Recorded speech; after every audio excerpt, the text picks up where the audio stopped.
Zaraz tu oko dostanie.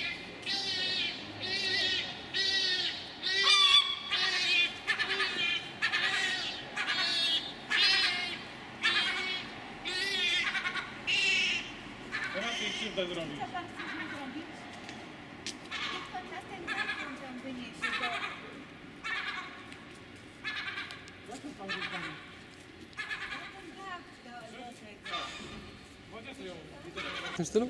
No jest, ale ten ptak moim zdaniem jest zdrowy, nie? Aha. Po prostu nie umie zdrowy, latać. tak. Trzeba ja mówię, że trzeba ją wrzucić na ten, na Na dziobie. Uwaga, bo ona dziobie. No bardzo mocno. Nie szlupy, nie rób pośmiewiska. Niech pan nie trzyma jej tak. Przecież pan ją udusi. Jeszcze nie zaczął, żeby ptaka udusić. Przytrzymaj siatkę. Niech pan już puści, bo No. tak wali, niech pan Dobra, ale niech pan ją przytrzyma za szyję, bo pan biegnie w okno.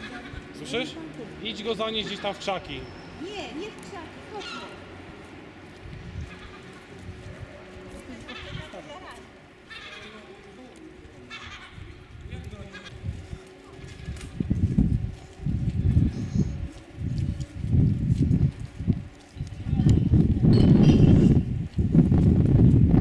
A pan dałby radę wrzucić ją na dach? Mogę spróbować. No niech pan spróbuje. Dobrze. O, widzi pani pięknie. Dziękuję pani bardzo.